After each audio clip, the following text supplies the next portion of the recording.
أعوذ بالله من الشيطان الرجيم بسم الله الرحمن الرحيم اللهم صل على سيدنا ومولانا محمد وعلى آله وصحبه وبارك وسلم. Assalamu alaikum wa rahmatullahi wa barakatuhu. My name is Saika Shaheen, and on behalf of Minhajul Quran Women League UK, I would like to welcome you all to today's program, Manasik-e-Hajj or Uski Haqiqat. Hajj is one of the 5 pillars of Islam, and it is performed in the last month of the Islamic calendar, Dhul Hijjah. There are various conditions that, if met, they make Hajj compulsory for a Muslim. And if a Muslim meets those conditions, then he must not delay the Hajj.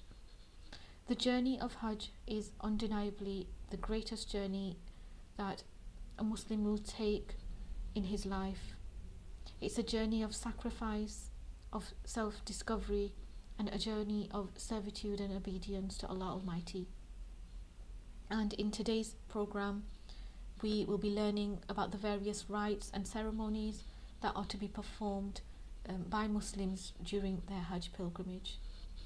I would first like to invite Sister Arooj Ali from Scotland to initiate our program with the words of Allah Almighty.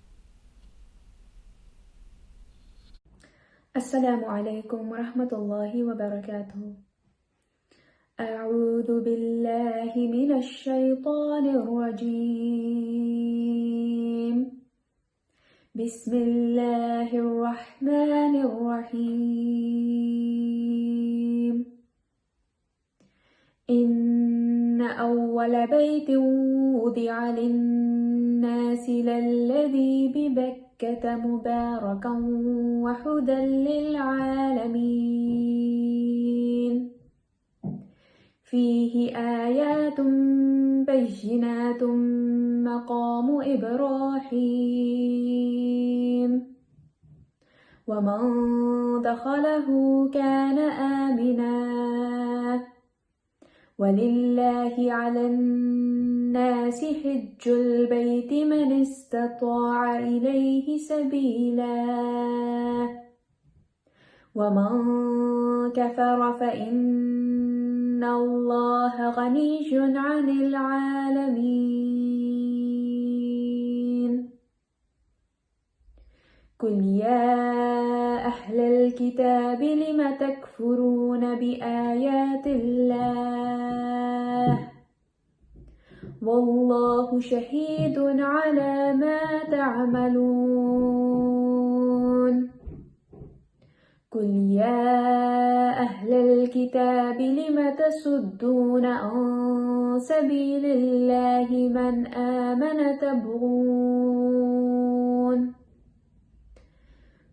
آمن تبغونها عوجا وأنتم شهداء وما الله بغافل عما تعملون. يا أيها الذين آمنوا إن تطيعوا فريقا من الذين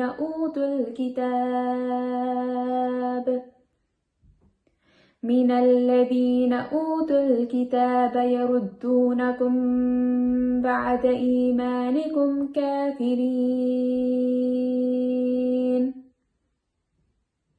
وكيف تكفرون وأنتم تتلى عليكم آيات الله وفيكم رسوله ومن يعتصم بالله فقد هدي إلى صراط مستقيم. يا أيها الذين آمنوا اتقوا الله حق تقاته ولا تموتن إلا وأنتم مسلمون. صدق الله العظيم. Subhanallah, mashallah, a very beautiful tilawat and recitation by Sister Arooj. In a hadith, the Prophet Muhammad sallallahu alaihi wasallam is quoted by Abu Hurairah radiallahu anhu as saying, O people, Allah has prescribed Hajj upon you, so perform it. The Prophet Muhammad sallallahu alaihi wasallam, while answering the questions, kept silent when asked about performing every year. And when the person repeated the question thrice, he sallallahu alaihi wasallam said, "Had I answered in the affirmative, it would have become a yearly obligation, and this would have been beyond your capacity." This teaches us that despite its great significance in Islam, it is enough to perform Hajj only once in your lifetime. And the pilgrim's journey at times can be physically enduring, and Allah subhanahu wa ta'ala specifically urges Muslims in the Holy Quran to exercise patience during the days of Hajj, through avoiding any arguments and sinful behavior. Now, this sacred journey, which is only taken once in a lifetime for many, is a purifying process by which Muslims become closer to Allah subhanahu wa ta'ala through patience, perseverance, submission and servitude. I would now like to invite Sister Asfa Malik from North Zone, who is joining us with some Hamd or Naat recitations in her beautiful voice. Kaabe ki raunak,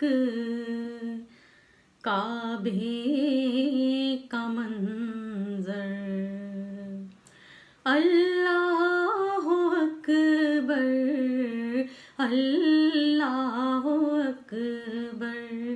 Kaabe ki raunak, Kaabe ka manzar, Allahu Akbar, Allahu Akbar. دیکھوں تو دیکھے جاؤں برابر, اللہ اکبر, اللہ اکبر, اللہ اکبر, اللہ اکبر. کعبے کے اوپر سے جاتے نہیں ہیں, کس کو ادب یہ سکھاتے نہیں ہیں. کعبے کے اوپر سے جاتے نہیں ہیں, کس کو ادب یہ سکھاتے نہیں ہیں. کتنے مؤدب ہیں یہ کبوتر, کتنے مؤدب ہیں یہ کبوتر. اللہ اکبر, اللہ اکبر, اللہ اکبر, اللہ اکبر. تیرے کرم کی کیا بات مولا, تیرے حرم کی کیا بات مولا, تیرے کرم کی کیا بات مولا, تیرے حرم کی کیا بات مولا. لایا کہاں مجھ کو میرا مقدر, لایا کہاں مجھ کو میرا مقدر. اللہ اکبر, اللہ اکبر, اللہ اکبر, اللہ اکبر. یاد آ گئی مجھ کو اپنی خطائیں, اشکوں میں ڈھلنے لگی التجائیں. یاد آ گئی مجھ کو اپنی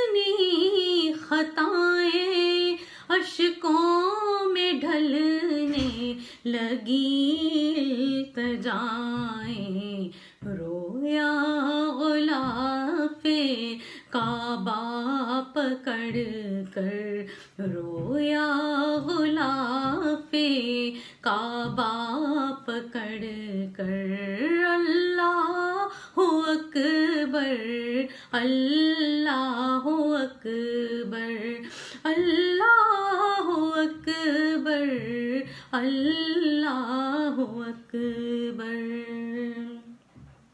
حمد خدا سے تر ہیں زبانیں، کانوں میں رس گھولتی ہیں اذانیں۔ حمد خدا سے تر ہیں زبانیں، کانوں میں رس گھولتی ہیں اذانیں۔ تعمر کر دے آنا مقدر، تعمر کر دے آنا مقدر، اللہ اکبر اللہ اکبر اللہ اکبر اللہ اکبر۔ کعبے کی رونق کعبے کا منظر، اللہ اکبر اللہ اکبر۔ اللہم صلی علی سیدنا و مولانا محمد، اللہم صلی علی سیدنا و مولانا محمد وعلی آلہ وصحبہ وبارک وسلم، اللہم صلی علی سیدنا و مولانا محمد۔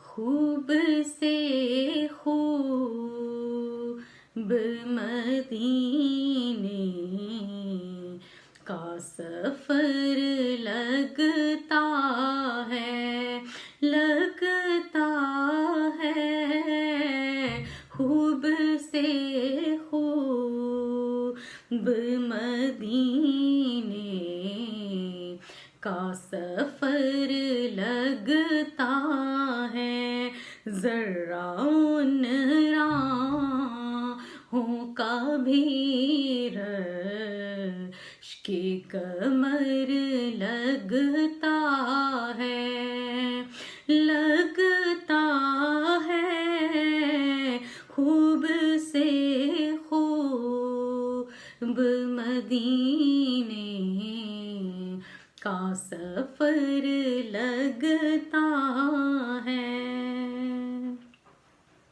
یا نبی آپ کی رحمت کا سہارا ہے ہمیں،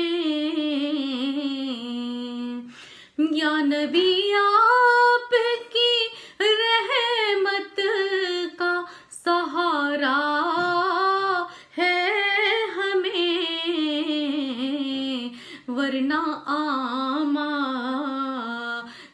کے انجام سے ڈر لگتا ہے، ورنہ اعمال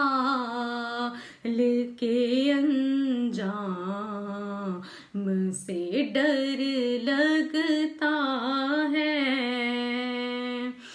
اللہ اللہ وہ دربار نبی کی عظمت، اللہ اللہ وہ دربار نبی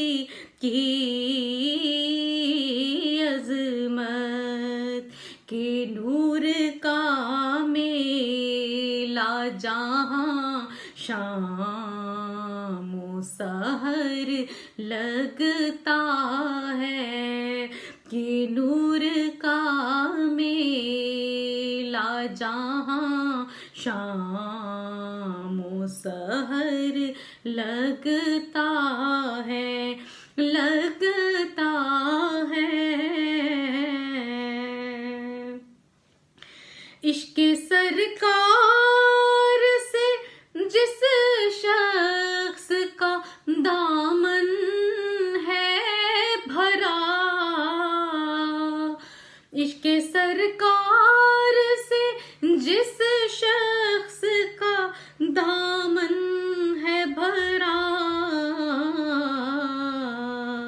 مجھ کو دنیا میں وہی کیمیاں گر لگتا ہے مجھ کو دنیا میں وہی کیمیاں گر لگتا ہے لگتا ہے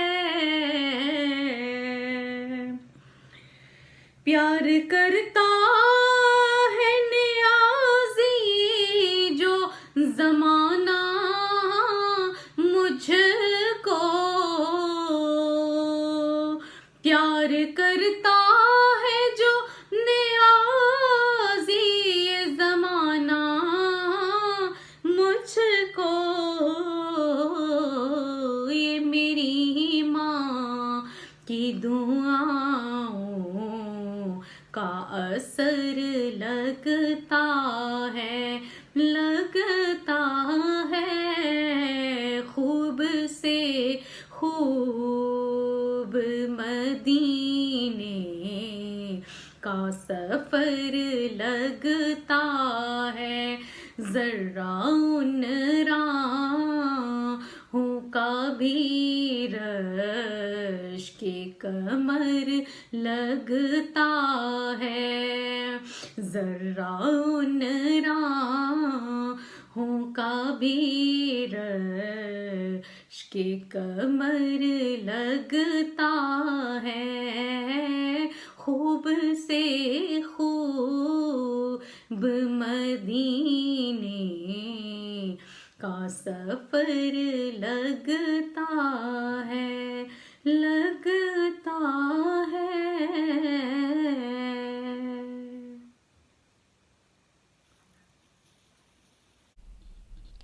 Jazakallah khair, sister. MashaAllah, that was a beautiful contribution by Sister Asifa Malik.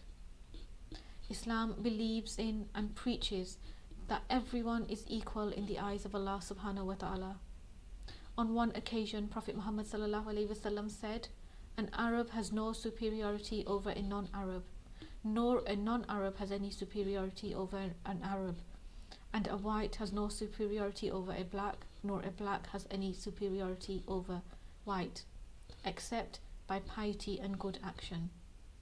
And Hajj is an extremely humbling experience for pilgrims and one of the biggest life lessons on human equality. In its pure form, Hajj makes no distinctions between the rich and poor. All people, regardless of their social status, are required to complete the same rituals under the same guidelines. And this includes all men being limited to 2 unstitched pieces of cloth, the ihram, that is meant to show equality before Allah subhanahu wa ta'ala.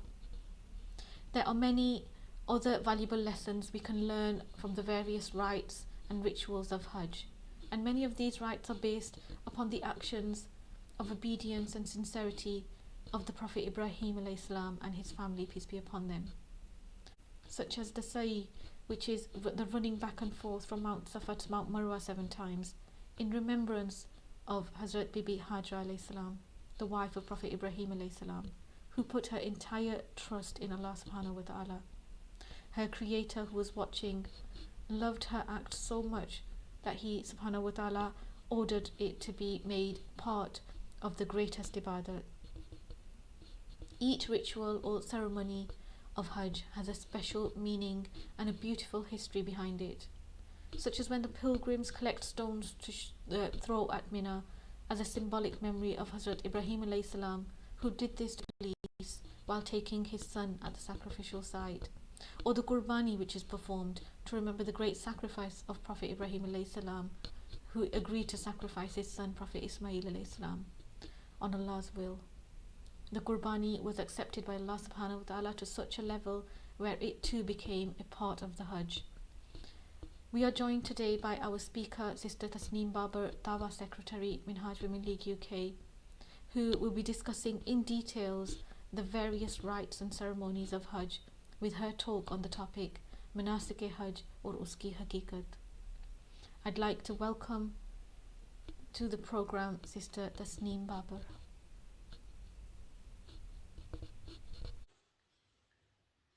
نحمده ونصلي ونسلم على رسوله الكريم أما بعد فأعوذ بالله من الشيطان الرجيم بسم الله الرحمن الرحیم. محترم سامعین و ناظرین، السلام علیکم ورحمۃ اللہ وبرکاتہ.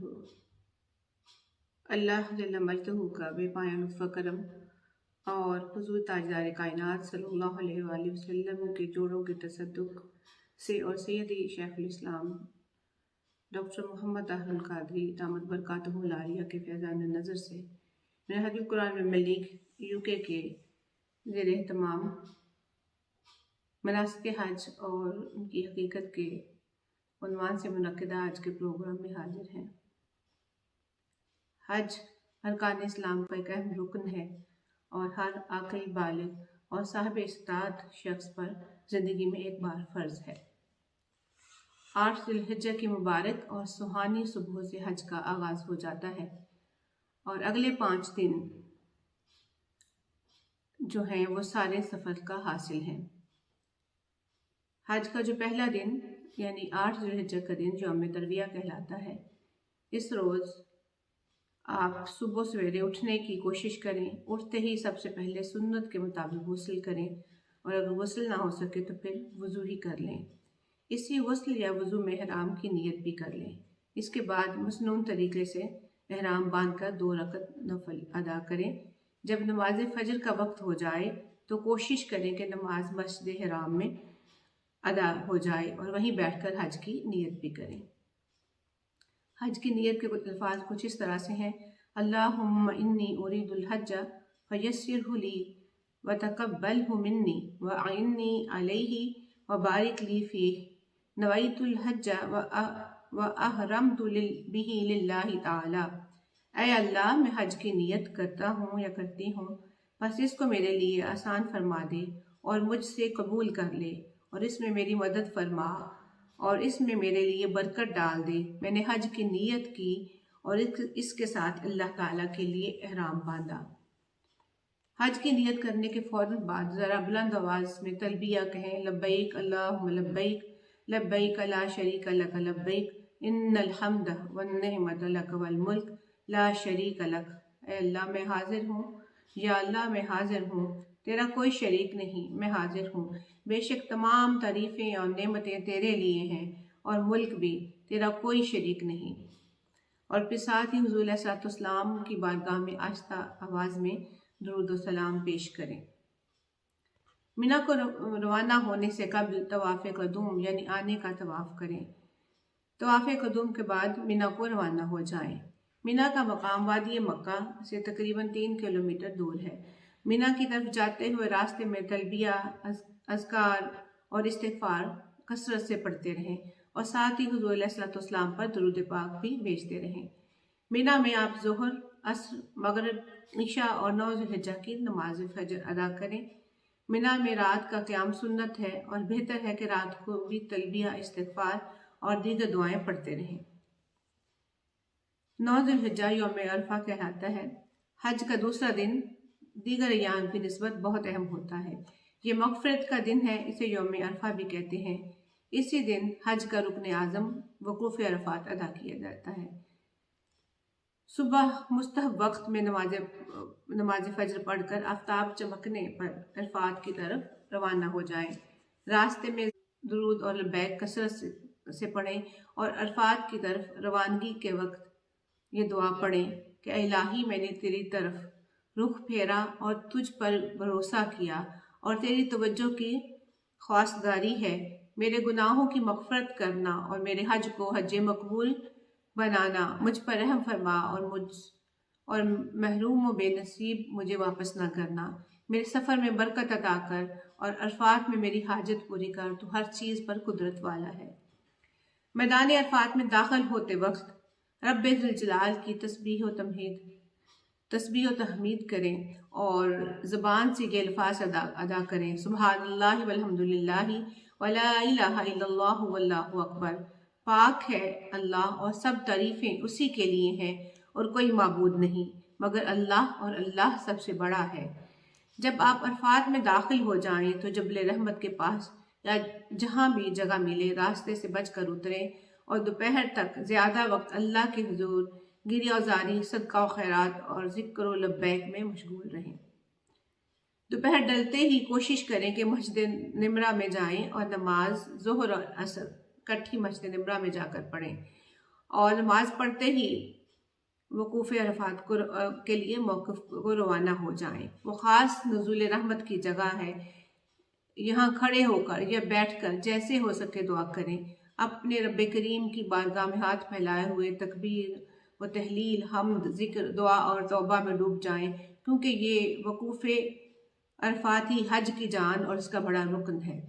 یہاں پر تاجدار کائنات صلی اللہ علیہ وآلہ وسلم کو مت بھولیں، کیونکہ آپ صلی اللہ علیہ وآلہ وسلم بھی ہم کو اس میدان میں نہیں بھولے، لہٰذا آپ صلی اللہ علیہ وآلہ وسلم پر درود و سلام کی کثرت کیجیے۔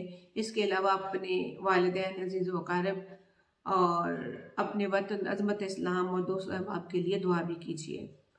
جب غروب آفتاب کا یقین ہو جائے تو فوراً مزدلفہ، عرفات و منی کے درمیان ایک میدان کا نام ہے، اس کی طرف روانہ ہو جائیں، مگر امام سے قبل میدان عرفات سے نہ نکلیں۔ راستے میں ذکر و اذکار، درود اور دعا و لبیک میں مصروف رہیں۔ مزدلفہ کی طرف جاتے ہوئے یہ دعا پڑھیں، اے اللہ میں تیری طرف حاضر ہوا ہوں، تیرے عذاب سے خوف زدہ ہوں اور تیری طرف رجوع کرتا ہوں اور تیرے غضب سے ڈرتا ہوں، پس قبول کر اے اللہ میرے حج کو اور اس کے بعد ثواب عظیم عنایت فرما اور میری توبہ قبول کر اور رحم کر، تو میری زاری پر اور قبول کر تو میری دعا کو اور پورا کر تو سوال میرا اے ارحم الراحمین۔ جب آپ میدان مزدلفہ میں پہنچیں گے تو اس میدان کی آخری حد پر آپ کو ایک پہاڑ نظر آئے گا جس کو مشعر حرام کہتے ہیں۔ کوشش کریں کہ مشعر حرام کے آس پاس ٹھہریں، وگرنہ مزدلفہ کی حدود میں جہاں جگہ مل جائے ٹھہر جائیں۔ یہاں پہنچ کر عشاء کے وقت میں مغرب حتی الامکان امام کے ساتھ پڑھیں، فرض کے سلام کے بعد ہی عشاء کے فرض پڑھیں، اس کے بعد مغرب و عشاء کی سنتیں اور وتر ادا کریں۔ مزدلفہ میں تمام رات جاگنا چاہیے، رات بھر نماز، تلاوت، دعائیں کرتے رہنا چاہیے۔ یہ رات لیلۃ القدر سے بھی افضل ہے۔ اس موقع پر یہ دعا بھی کریں کہ اے اللہ میں تجھ سے اس امر کا سوال کرتا ہوں کہ عطا کر مجھے اس جگہ میں مجموعہ تمام نیکیوں کا اور دور کر دے مجھ سے تمام برائیاں، پس بے شک یہ کام تیرے سوا اور کوئی نہیں کر سکتا اور نہ ہی تیرے سوا کوئی بخشش کر سکتا ہے۔ 10 ذی الحجہ حج کا تیسرا دن، حاجیوں کی مصروفیت جو ہے وہ قربانی کی ہے، اور اس روز کے مناسک حج کی اہمیت کی وجہ سے حاجی نماز عید سے مستثنیٰ ہوتے ہیں۔ اس روز کے پروگرام کچھ اس طرح ہے: 10 ذی الحجہ کو نماز فجر کے بعد طلوع آفتاب تک مزدلفہ میں وقوف لازمی ہے۔ قیام مزدلفہ میں صبح کی نماز کے بعد یہ دعا مانگنی چاہیے: اللہم بلغ روح محمد منا التحیۃ والسلام وادخلنا دار السلام یا ذا الجلال والاکرام۔ اے اللہ ہماری طرف سے روح محمد صلی اللہ علیہ وآلہ وسلم کو ہمارے درود و سلام پہنچا، اے صاحب جلال و اکرام ہمیں امن کے گھر میں داخل فرما۔ جب طلوع آفتاب میں 2 رکعت نفل پڑھنے کا وقت رہ جائے تو مزدلفہ سے منی کی طرف روانہ ہونا چاہیے۔ منی میں رمی کے لیے کنکریاں مزدلفہ ہی سے اٹھا لینی چاہیے۔ کوشش کریں کہ تقریباً 70 کنکریاں تینوں دنوں کے لیے پاک جگہ سے اٹھا کر 3 بار دھو کر اپنے پاس محفوظ کر لیں تاکہ وہاں کوئی پریشانی نہ ہو۔ مزدلفہ سے روانہ ہوتے وقت وادی محصر سے نہ گزریں، یہ مزدلفہ سے خارج ہے۔ اگر مجبوراً اس وادی سے گزرنا ہی پڑ جائے تو دوڑ کر گزر جائیں، کیونکہ اس وادی میں صاحب فیل پر عذاب نازل ہوا تھا۔ مینا پہنچ کر سب سے پہلے جمرہ عقبہ کی طرف روانہ ہوں۔ جمرہ عقبہ آخری ستون ہے، اس پر 7 کنکریوں کی رمی کی جاتی ہے اور اس روز صرف اسی پر رمی کی جاتی ہے۔ یہ رمی طلوع شمس سے غروب شمس تک کسی وقت بھی کی جا سکتی ہے۔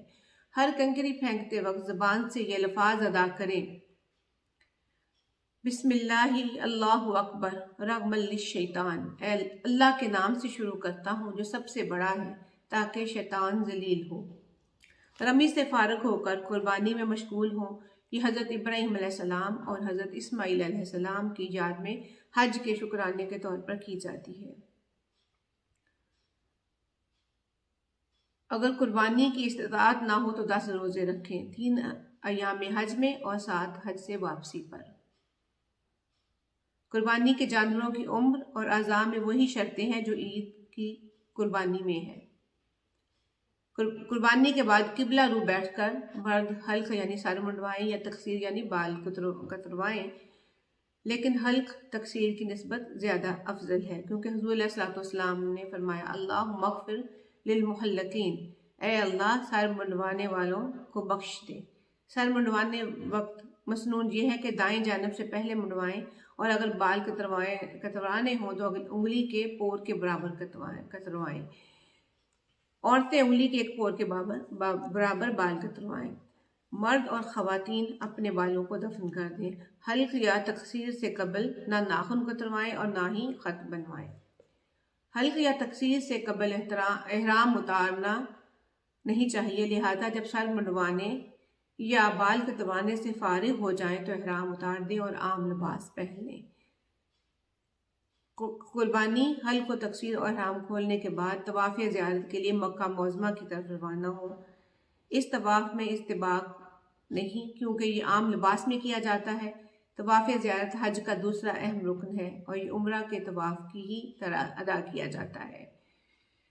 طواف زیارت کا وقت عید کی صبح سے لے کر ایام نحر کے اختتام تک ہے۔ اگر 12 ذی الحجہ کی آفتاب غروب ہونے سے پہلے کر لیا تو جائز ہے، اگر تاریخ گزر گئی اور طواف زیارت نہیں کیا تو دم دینا واجب ہوگا اور طواف بھی ادا کرنا پڑے گا۔ بہرحال جب طواف زیارت کر لیا تو اب احرام کی تمام پابندیاں ختم ہو گئیں۔ طواف زیارت کے بعد آپ روزمرہ کے لباس میں صفا اور مروہ کی سعی کریں گے۔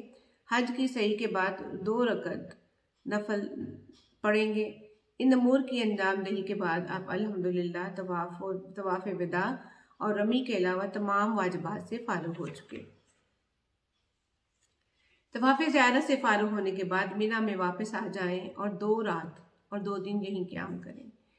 11ویں تاریخ بعد نماز ظہر پھر رمی کے لیے روانہ ہوں اور رمی جمرہ اولا سے شروع کریں۔ پھر جمرہ وسطیٰ پر جائیں۔ رمی کے بعد کچھ آگے بڑھ کر حضور قلب سے دعا و استغفار کریں۔ پھر جمرہ عقبہ پر جائیں، مگر یہاں رمی کر کے ٹھہرے نہیں بلکہ فوراً پلٹ آئیں اور پلٹتے وقت دعا کریں۔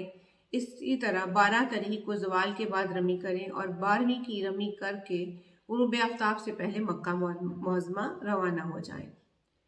جب واپسی کا ارادہ ہو تو طواف وداع بجا لائیں، مگر نہ اس میں رمل ہے، نہ سعی اور نہ استباق۔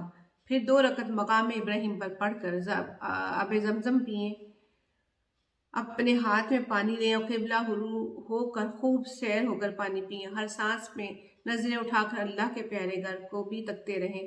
اپنے جسم، سر اور منہ پر بھی پانی لگائیں اور پانی پینے وقت یہ دعا کریں: اللہم اسألک علما نافعا ورزقا واسعا وشفاء من کل داء۔ اے اللہ میں تجھ سے نفع دینے والا علم اور کشادہ روزی اور ہر بیماری سے شفا کا طالب ہوں۔ زمزم سے فارغ ہونے کے بعد مقام ملتزم پر آئیں، باب کعبہ پر کھڑے ہو کر بوسہ دیں، خانہ کعبہ کا پردہ پکڑ کر پیکر عجز و انکسار بن کر یہ دعا پڑھیں: السائل ببابک یسألک من فضلک و معروفک و یرجو رحمتک۔ تیرے در کا سائل تجھ سے تیرے فضل اور مہربانیوں کا سوال کرتا ہے اور تیری رحمت کی امید کرتا ہے۔ جب آپ طواف وداع زمزم و مقام ملتزم سے فارغ ہو جائیں تو پھر حجر اسود کا بوسہ دے کر خانہ کعبہ کی جدائی پر افسوس کرتے ہوئے کعبہ شریف کی طرف منہ کیے الٹے پاؤں مسجد حرم سے باہر آ جائیں۔ حج کے تمام ارکان و مناسک کا تعلق جو ہے شاعر اللہ سے ہے۔ لفظی لغوی اعتبار سے عربی میں شاعر شعار کی جمع ہے جو نشانی یا علامت کے معنی میں استعمال ہوتا ہے۔ قرآن حکیم میں اس سے ملتی جلتی ہم معنی اصطلاح آیت بھی استعمال ہوئی ہے۔ تو وہ تمام متعلقات جنہیں ذات باری تعالیٰ اپنے کسی برگزیدہ بندے کے خاص افعال و اسباب کی بنا پر محبوب بنا لیتی ہے اور اس کی ہر ادا محبوبیت کا درجہ حاصل کر لیتی ہے، شاعر اللہ کے زمرے میں آتے ہیں۔ اس مقام پر پہنچ کر ان کی تعظیم و تکریم کو درج ذیل قرآنی ارشاد کے مطابق رہتی دنیا تک عبادت کا جز بنا دیا جاتا ہے۔ ذالک ومن یعظم شعائر اللہ فإنہا من تقوی القلوب۔ بات یہ ہے کہ جو لوگ اللہ کی نشانیوں کی تعظیم کرے تو یہی بات دلوں کی پرہیزگاری سے متعلق ہے۔ اس آیہ مبارکہ کی روح سے اللہ کی نشانیوں کی تعظیم و تقدیس کو ملحوظ رکھنے والے افراد کے دل تقویٰ سے آشنا ہوتے ہیں۔ کتنی بڑی بات ہے کہ عبادت کا یہ عرفہ و اعلیٰ مقام جو دلوں کی عفت اور پرہیزگاری کا موجب بنتا ہے، بندوں کو محض شاعر اللہ کے تعظیم و احترام سے نصیب ہو جاتا ہے۔ ہمارے ذہنوں میں عبادت کا جو تصور ہے حج اس سے یکسر مختلف ہے۔ دوسری عبادات مخصوص تسبیحات، نوافل اور وظائف و اوراد پر مشتمل ہوتی ہیں، لیکن ہم جب حج کے لیے حرم کعبہ میں داخل ہوتے ہیں تو ہم پر یہ حقیقت آشکار ہو جاتی ہے کہ یہ تو عبادت کی مروجہ روایتی تصور اور ضابطۂ عمل سے کوئی تعلق نہیں رکھتا۔ داخل حرم ہونے سے قبل حاجی اپنا روزمرہ کا لباس اتار کر دو کھلی انسلی چادریں اوڑھ لیتا ہے اور دیوانہ وار ایک عمارت کے گرد چکر لگانے لگتا ہے۔ اس کے بال اور ناخن بڑے ہوئے ہیں لیکن انہیں ترشوانے کی اجازت نہیں۔ وہ اپنے گرد و پیش سے بے نیاز اور دوسروں کے حال سے بیگانہ رب کعبہ کی یاد میں مگن رہتا ہے۔ نویں ذی الحجہ آتی ہے تو وہ بے اختیار تمام میدان عرفات کی طرف دوڑنے لگتا ہے۔ عرفات میں پہنچتا ہے تو ظہر اور عصر کی نمازیں ایک ساتھ ادا کرتا ہے۔ مزدلفہ میں نماز مغرب کا وقت پہنچتا ہے تو نماز نہیں پڑھتا بلکہ عشاء کی نماز کے ساتھ ملا کر پڑھتا ہے۔ مینا میں پہنچ کر مٹھی میں کنکریاں پکڑے ہوئے وہ ایک گوشے میں پتھر کے ستونوں کو شیطان سمجھ کر مارتا ہے۔ آخر میں دیگر امور سے فارغ ہو کر صفا اور مروہ پہاڑیوں کے درمیان تیز تیز دوڑتا ہے۔ ننگے سر کعبہ میں داخل ہونا، اس حال میں کہ بال اور ناخن بڑے ہوئے ہیں اور بحالت طواف دیوانہ وار چکر لگاتے جانا، یہ سب ایسی باتیں ہیں کہ جن کی کوئی توجیہ عقل کے بس میں نہیں۔ یہ سارے معاملات تو عشق و جنوں اور وارفتگی اور شیفتگی کے آئینہ دار ہیں۔ عقل پوچھتی ہے کہ ان سب معمولات کی حقیقت اور ماہیت کیا ہے، لیکن اسے کسی سوال کا تسلی بخش جواب نہیں ملتا۔ لیکن جب یہی سوال عشق سے پوچھے جاتے ہیں تو جواب ملتا ہے کہ حج کے ہر عمل کے پیچھے محبت کی کوئی نہ کوئی ادا چھپی ہوئی ہے، جو وقت اور زمانہ گزرنے کے ساتھ ساتھ کسی نقطہ پر بارگاہ ایزدی کو اتنی پسند آ گئی کہ اب اس کا مداومت کے ساتھ جاری اور ساری رکھنا عبادت کا درجہ اختیار کر گیا۔ باری تعالیٰ کو اپنے محبوب بندوں کی نسبتیں اتنی عزیز ہیں کہ انہی کے رنگ ڈنگ اور انداز و طوار کو اپنا لینا عین عبادت قرار پایا۔ حج انہی افعال و اعمال سے عبارت ہے جو مقبولان الہی کی کسی نہ کسی یاد سے وابستہ ہیں۔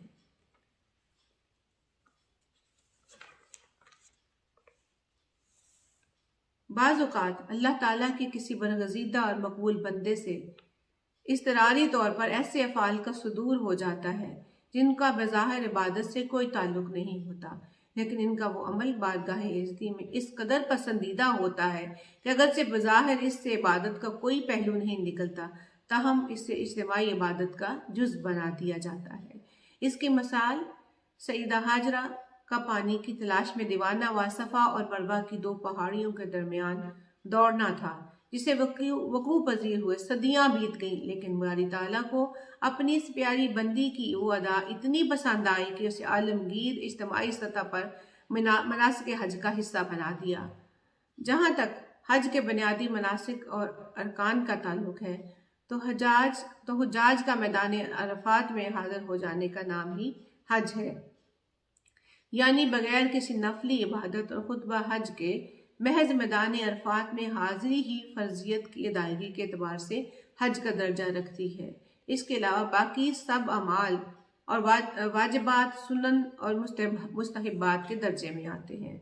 عرفات کا لغوی معنی پہچاننے کا آتا ہے، اور یہ اس یادگار ملاقات کی علامت ہے جو حضرت آدم علیہ السلام اور حضرت حوا علیہ السلام کے درمیان جنت سے نکالے جانے اور طویل عرصہ کی جدائی کے بعد اس میدان میں ہوئی، جس میں انہوں نے ایک دوسرے کو پہچان لیا۔ باری تعالیٰ نے ان دو مقبول بندوں کے اس ملاپ کو اس یاد کو تاابد زندہ و جاوید رکھنے کے لیے ہر سال 9 ذی الحجہ کو حج کے لیے آنے والے نفوس کی اس میدان میں حاضری کو مناسک حج کی بنیاد قرار دے دیا۔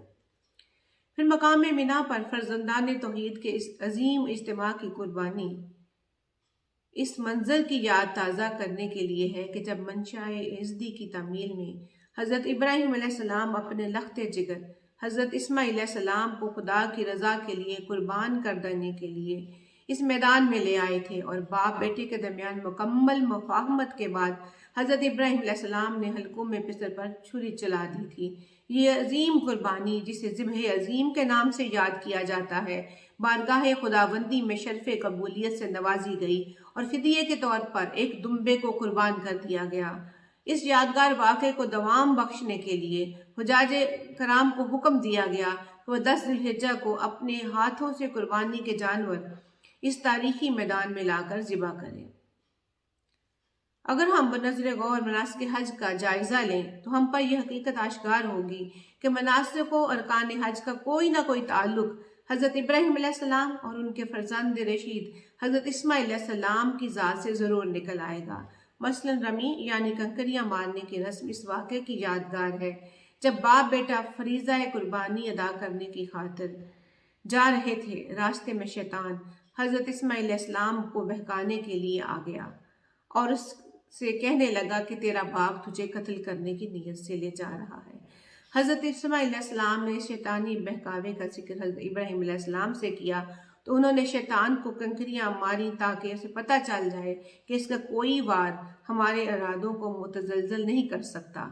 حضرت ابراہیم علیہ السلام کا کنکریاں مارنے کا فعل خدا عز و جل کی نظر میں اتنا محبوب اور پسندیدہ ٹھہرا کہ اس سے تا قیامت امت مصطفی صلی اللہ علیہ وآلہ وسلم کے لیے مناسک حج کے ضمن میں جزو عبادت بنا دیا گیا۔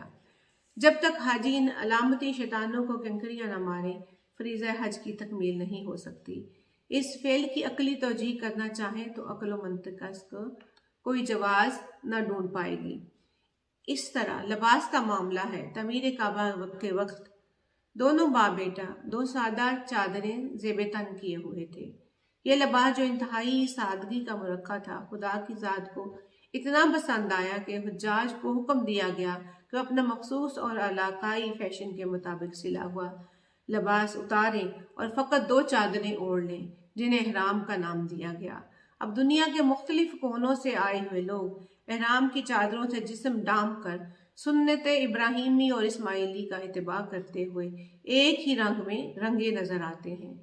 ایسے ہی حرم بیت اللہ میں سب ننگے سر حاضر ہوتے ہیں، باوجود اس بات کے کہ عام حالات میں مسجد میں ننگے سر عبادت کرنا معیوب اور خلاف سنت تصور ہوتا ہے، تاہم خانہ کعبہ میں جہاں خدائے بزرگ و برتر کا جلال و کبریائی اپنے عروج پر کار فرما نظر آتی ہے، ننگا سر عجز و انکساری اور فروتنی کی علامت ہے جو رب عزت کی نگاہ رحمت میں بغایت درجہ پسندیدہ ہے۔ اسی طرح جہاں سر کے بالوں اور ناخنوں کا بڑھانا بھی سنت ابراہیمی کی پیروی ہے، اگرچہ ان باتوں کی توجیہ عقل و منطق کی روح سے ممکن نہیں، تاہم مقبولان الہی سے منسوب ہونے کی وجہ سے وہ اللہ کی نظر میں اتنی پسندیدہ ہے کہ انہیں مناسک حج کا درجہ عطا کر دیا گیا۔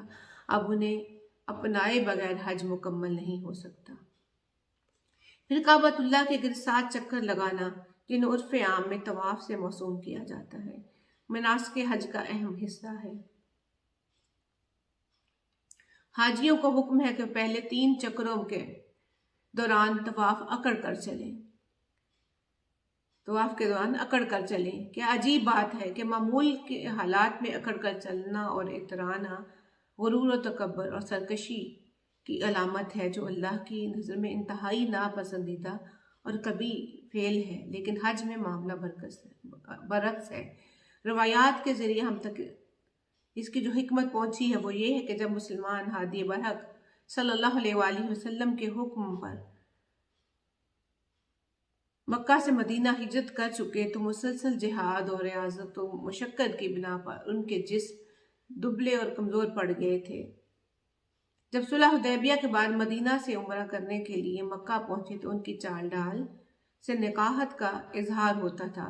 طواف کعبہ کے دوران انہیں آہستہ آہستہ چلتے دیکھ کر کفار مکہ طعنہ زنی کرنے لگے کہ مسلمان مکہ میں تو کھاتے پیتے اور خوشحال تھے، مدینے جا کر ان کی حالت اتنی ابتر ہو گئی ہے کہ ٹھیک سے چلا بھی نہیں جاتا۔ حضور علیہ السلام کو کافروں کی طعنہ زنی اور استہزاء کی خبر ہوئی تو آپ نے اپنے صحابہ کو حکم دیا کہ وہ کافروں کی بات غلط ثابت کرنے کے لیے طواف کے دوران اکڑ اکڑ کر اپنے کندھے مٹکا مٹکار کر چلیں۔ اس وقت سے یہ انداز مناسک حج میں شامل ہو گیا، اگرچہ اس کے بعد معاملے کی بساط یکسر پلٹ گئی اور سرزمین حرم کو کفار و مشرکین کے وجود سے خالی ہوئے صدیاں بیت چکی ہیں۔ پھر حرم کعبہ میں وہ مقام جہاں اللہ کے خلیل حضرت ابراہیم علیہ السلام کے قدم مبارک لگے تھے، اسے نماز کے لیے مختص کرنے اور جائے نماز بنانے کا حکم ہوا، جیسا کہ اہل ایمان سے اللہ رب العزت نے ارشاد فرمایا وَاتَّخِذُوا مِن مَّقَامِ إِبْرَاهِيمَ مُصَلًّى، اور ابراہیم علیہ السلام کے کھڑے ہونے کی جگہ کو نماز کا مقام بناؤ۔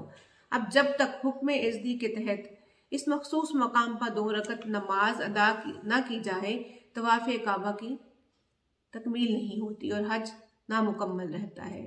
یوں تو حرم کی ساری زمین مقدس و محترم ہے، لیکن اللہ کو اس جگہ سے جہاں اس کے خلیل کے قدموں نے مس کیا تھا اتنی محبت ہو گئی کہ وہ ساری خدائی کو سربسجود ہونے کا حکم دیتا ہے۔ پھر صفا مروہ مکہ کی 2 پہاڑیاں ہیں جنہیں از روح رشاد ربانی شاعر اللہ قرار دیا گیا ہے۔ ارشاد ہوتا ہے ان صفا والمروہ من شعائر اللہ، بے شک صفا اور مروہ اللہ کی نشانیوں میں سے ہیں۔ دنیا کے لاکھوں پہاڑوں میں سے صرف صفا اور مروہ کو خدا کی نشانیاں قرار دینے کی کیا حکمت ہے؟ اس کے پیچھے وہ داستان ہے جس کا مرکزی کردار حضرت اسماعیل علیہ السلام کی والدہ اور حضرت ابراہیم علیہ السلام کی چہیتی بیوی سیدہ ہاجرہ ہیں، جنہیں حضرت ابراہیم علیہ السلام حکم خداوندی کے مطابق اس ویران وادی میں چھوڑ کر چلے گئے۔ جناب اسماعیل ابھی شیخوار ننھے بچے تھے، انہیں شدت کی پیاس محسوس ہوئی تو ماں کی ممتا بے قرار ہوئی اور حضرت ہاجرہ اپنے لخت جگر کو زمین پر لٹا کر دونوں پہاڑیوں کے درمیان پانی کی تلاش میں دیوانہ وار دوڑنے لگیں کہ شاید کہیں پانی کا چشمہ مل جائے۔ اسی اضطراب و پریشانی کی کیفیت میں انہوں نے کئی چکر لگائے، وہ اس خیال سے کہ بچے کو اپنی نگاہ سے اوجھل بھی نہیں رکھنا چاہتی تھی کہ کہیں کوئی بیڑیا وغیرہ اٹھا کر نہ لے جائے۔ خدائے ذوالجلال کو اپنی اس پیاری بندی کی یہ ادا اتنی پسند آئی کہ صفا اور مروہ کے درمیان سعی کو مناسک حج میں شامل کر کے رہتی دنیا تک ہر عازم حج کے لیے لازم قرار دے دیا۔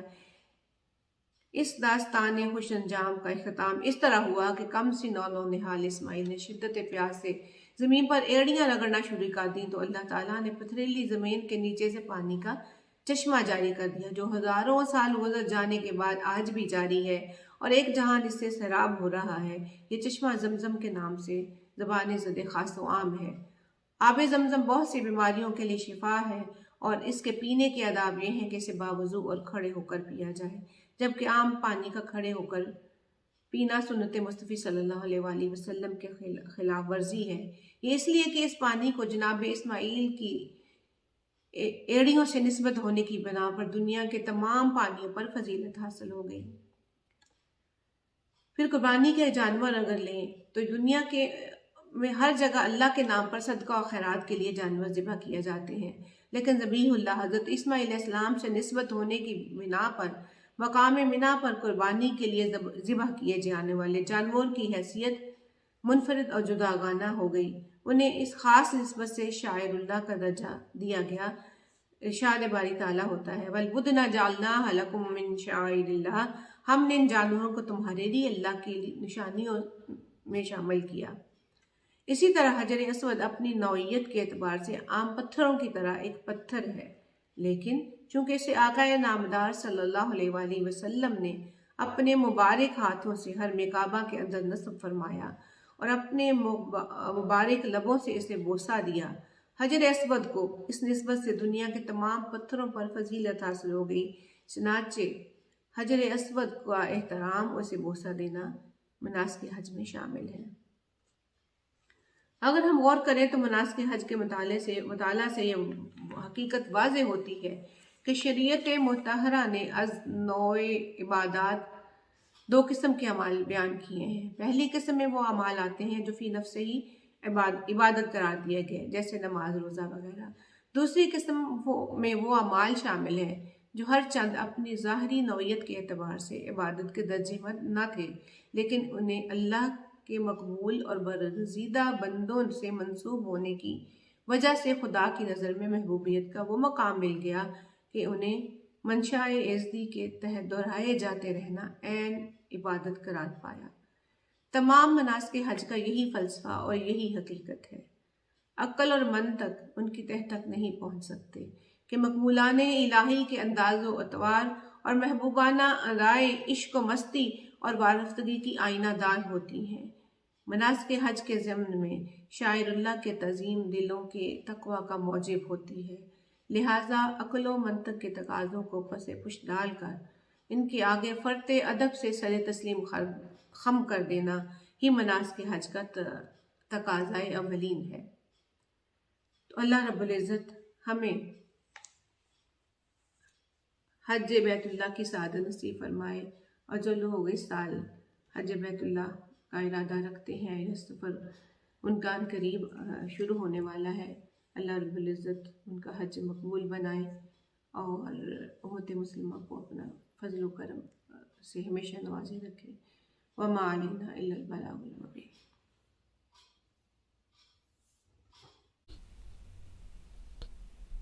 Jazakallah khair to Sister Tasneem Babar for that wonderfully insightful talk on the manasik of Hajj.